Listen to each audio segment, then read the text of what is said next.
പിണറായി സത്തെ എങ്ങനെ തോൽപ്പിക്കാൻ കഴിയുക ഷൗക്കത്തിന്? നിങ്ങൾ ഷൗക്കത്തിൻ്റെ ഫേസ്ബുക്ക് ഒന്ന് എടുത്തു നോക്കൂ.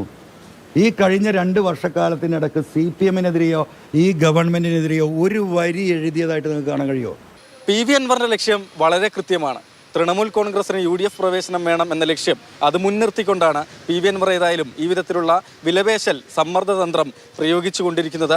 ഇന്നലെ ആര്യാടൻ ഷൗക്കത്തിനെതിരെ അതിരൂക്ഷ വിമർശനമൊക്കെ ഉന്നയിച്ചതാണെങ്കിലും ഇപ്പോൾ ഏതായാലും UDF പ്രവേശനമാണ് പരമപ്രധാനം എന്ന നിലയിലേക്ക് PV അൻവർ വന്നിരിക്കുകയാണ്. UDF നേതൃത്വത്തിനോട് ആവശ്യപ്പെട്ടിട്ടുള്ള കാര്യത്തിൽ തീരുമാനമെടുക്കുന്നതിന് 2 ദിവസത്തെ സമയം ഞങ്ങൾ UDF നേതൃത്വത്തിന് നൽകുകയാണ്.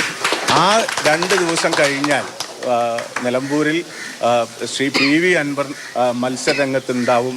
തൃണമൂൽ കോൺഗ്രസിന്റെ നിലമ്പൂർ നിയോജക മണ്ഡലം കമ്മിറ്റി യോഗം ചേർന്ന ശേഷമാണ് ഈ വിധത്തിലുള്ള പ്രതികരണം അവർ നടത്തിയത്. അതായത് 2 ദിവസം എന്ന സമയമാണ് UDF-ന് മുൻപിൽ നൽകുന്നത്.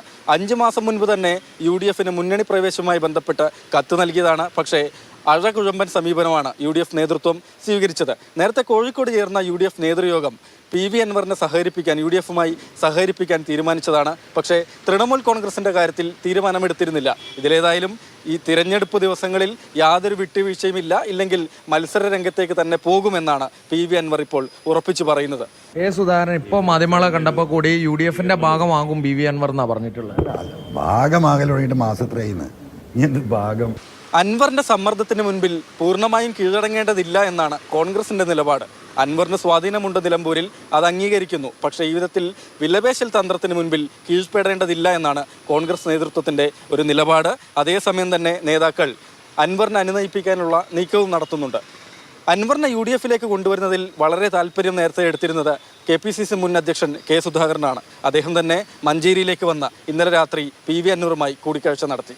കോൺഗ്രസും അൻവറും തമ്മിലുള്ള ബന്ധം ഒരു വലിയ രാഷ്ട്രീയ രംഗത്ത് കേരളത്തിൽ മലപ്പുറം ജില്ലയിൽ ഒരു ചരിത്രപരമായ ഡീവിയേഷൻ ഉണ്ടാക്കുമെന്ന കാര്യത്തിൽ തർക്കം നിങ്ങൾക്ക് ആർക്കും വേണ്ട. PK കുഞ്ഞാലിക്കുട്ടി അടക്കം മുസ്ലിം ലീഗിന്റെ മുതിർന്ന നേതാക്കളെയും PV അൻവർ കാണുന്നുണ്ട്.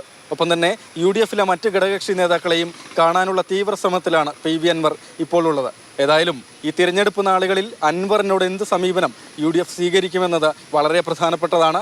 ഇല്ലെങ്കിൽ UDF സ്ഥാനാർത്ഥിക്കെതിരെ ആഴ്ചകളായി മാസങ്ങളായി ഇടതു സർക്കാരിനെതിരെ അതിരൂക്ഷ വിമർശനങ്ങൾ ഉന്നയിക്കുന്ന PV അൻവർ അവിടെ നിന്ന് രാജിവെച്ച് പുറത്തേക്ക് വന്ന PV അൻവർ കൂടി മത്സരിക്കും എന്നുള്ളതാണ് നിലമ്പൂരിലെ സ്ഥിതി. നിലമ്പൂരിൽ നിന്ന് ജോം ടി കെയോടൊപ്പം രാഹുൽ KV, മാതൃഭൂമി ന്യൂസ്.